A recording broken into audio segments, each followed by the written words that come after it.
Hello disc golfers, this is Matt Dollar and I'm back with the second part, aka the back 9 of round 1 of Bottoms Up at Boogie Bottoms here in Cleveland, Alabama. B tier on March 25th and 26th. And we're starting out on hole number 10. I'm first to tee. I shot 5 under on the front 9. Hole 10 is kind of nasty. You got to throw over this lake here, which is not normally a big deal, but it is really windy. And you've got OB on the left of the fairway, so there's a line drawn over there, and there's also a line drawn along those power poles that extends behind the basket. So super tight hole. Woo! Nathan Goodwin barely gets over the water there. He threw it a little low and the wind just pushed it down. You can see the wind pushed Logan's down too when he threw that forehand. Now we've got Matlack throwing that destroyer he threw so well in hole number 1. This is looking a little deep though. I believe that's going to be out of bounds for Matlack.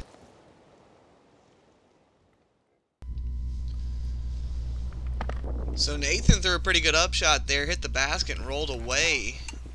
And there we have Logan, who actually putts it out of bounds deep. It's just another one of the holes on this course that has out of bounds right behind the basket.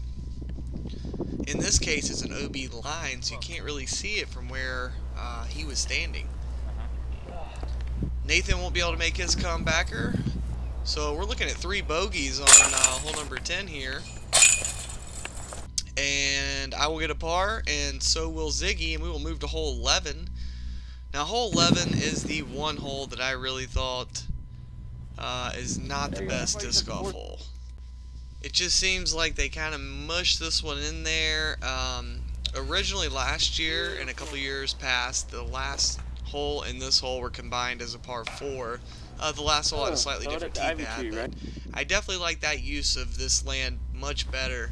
Although this hole did work out good for me as I went birdie with the backdoor thumber.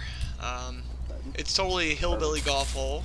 I usually do really good at hillbilly golf. I like to throw thumbers at the path of least resistance and give myself a putt.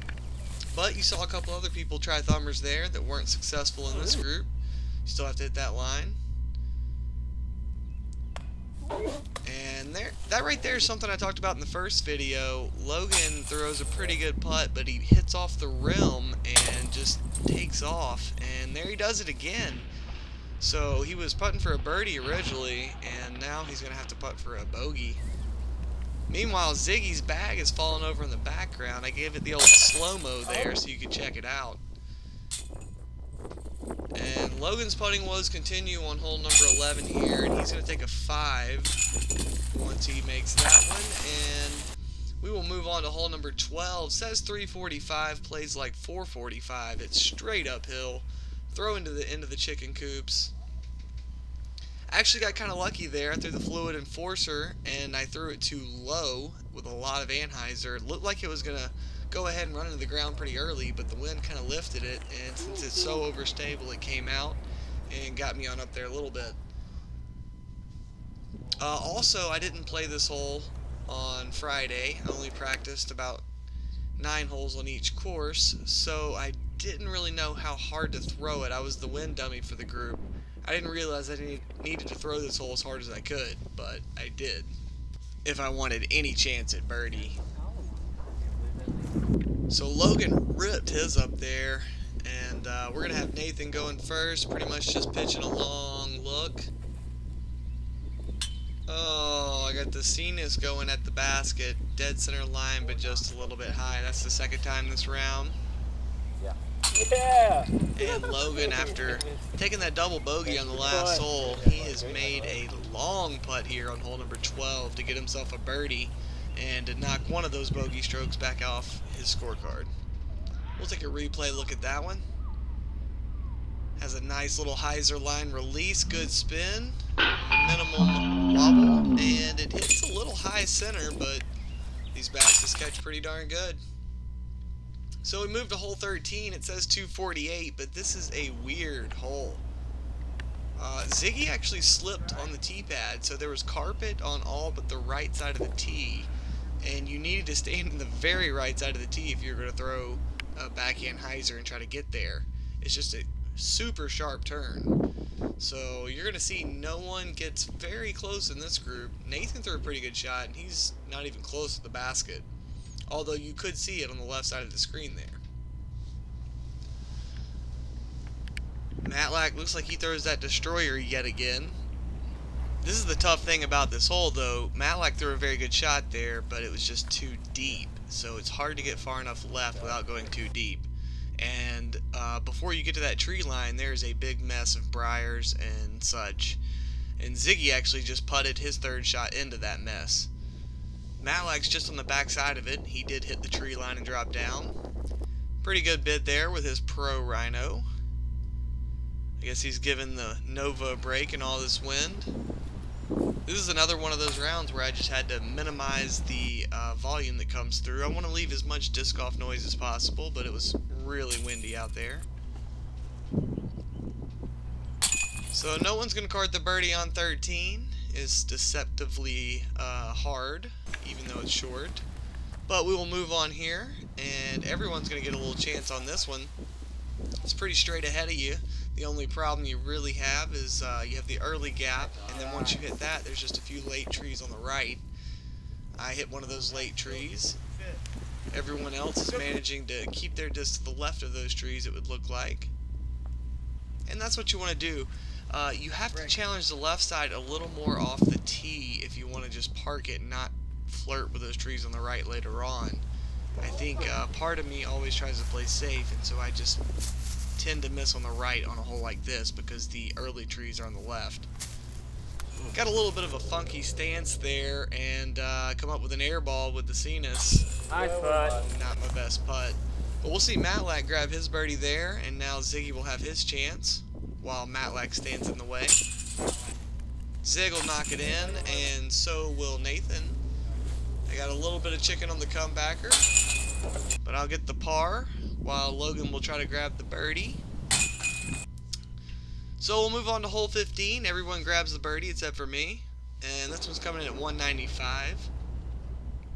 You kind of have to throw straight down the tunnel and finish a little bit to the right. Logan pulled his a little bit there to the left, but he got away with it, I do believe. Nathan Goodwin is just going to throw the absolute Purina puppy chow shot straight down the middle. Now we got John Matlack. Matlack's birdie just got him back to even par. This is a really tough round. Everyone is just fighting for every stroke they get because there's so much wind, and you're playing a temp course on temp tees, and no one really knows the layout too much. I know Matlack was playing it blind. I played half of it blind. They really changed the course a lot compared to the years past, although every year the course has changed a fair bit.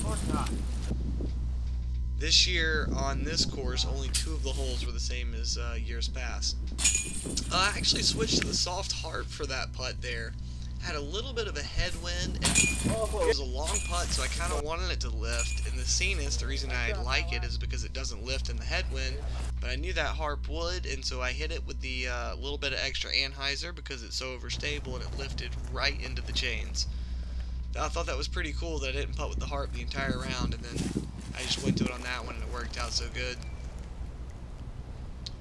So now we're on hole number 16, and this one comes in at 502 feet. It is a monster crush over this big ditch. And if you remember that lake on hole 10, it is just over to our left here. If you saw Nathan's tee shot, Nathan teed first. He hit that branch. He threw it all. And he kicked over to the left. He is safe. He didn't go over the OB line, so he will have a chance to try and get up and down. You saw me, I threw the defender too far in the woods on the left. Years past, it wasn't quite this long, and I kind of expected the wind to flip it out there, but it did not. Ziggy's throwing a great looking drive, probably 450 feet, which gets him right into the top of a brush pile.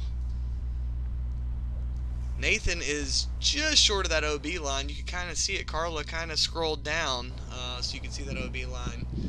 So we didn't get Nathan's next shot, but here's a little replay of me coming out of the woods. I had a tiny little mail slot gap, and so I threw a forehand with my Moonshine Spark, and about halfway there, I couldn't believe it. I thought it was going in, and it just hit that rim that caused it to not stick in the chains. So now we're back here to Ziggy, who's putting from the pile. And that's a tough look for Ziggy, but he'll take his par. This is a good hole to get a par on. And Matlack, once again, has thrown the best drive of the group on one of these long, tough holes, but not able to get the birdie. Matlack will grab his par. Nathan, unfortunately, is going to have a really rough hole here. He's going to end up with a 6, which is a triple bogey. And he had been fighting and scrapping and clawing his way back to a respectable round. Even had the tee box, and that 6 just pretty much derailed his round. Only 2 holes left here. Speaking of 2 holes left, this is hole 17. Used to always be the finishing hole in this course. That brush pile is huge. And last year there was a brush pile just like it, maybe a little shorter in height, and it was a little shorter off the tee. So everyone thought they could clear it this year. However, in practice, I stuck that same blue Defender in the top. Thank goodness someone returned it to me on Friday night. We had a nice tailwind here, and I actually rode it, that tailwind with the Defender over the top of the pile there. But if you see, the tailwind is doing crazy stuff with everyone's disc. Matlack got a crazy hyzer out of bounds. Ziggy got a crazy skip that crawled him out of bounds after his tee shot. Those guys must have really scared Nate, because he threw his tee shot way over to the right to be safe. Not a bad play though, because you don't want to put that pile in between you and the basket.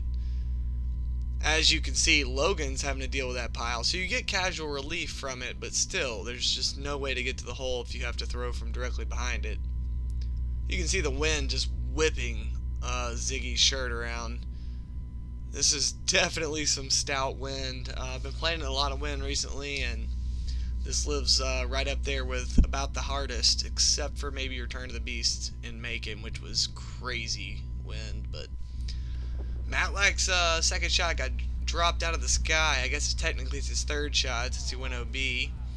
And what do you know, I wasn't paying good attention to Matlack's, and my sidearm got knocked out of the sky. Nathan throws a pretty good upshot there. Matlack swears he was laying up on that one, although I'm not quite sure if I believe him. He looked like he was really trying to make it, and then he just threw it to the ground. I was pretty disappointed with that putt. Thought I'd read the wind correctly. It looked in the entire way and just landed right on the rim / nubs. And that's the third time this round I've done that. My putter has felt really good this round. I've had those 3 putts that just barely missed, and then I had that one that was pretty much an air ball. But besides that, they've all went in. So we moved to hole 18, 405 feet downhill, OB Road on the right. You see the Barns of Horror on your right there with beautiful grammar and punctuation skills. So there's no OB here except for the road on the far right. The one short of you is not OB.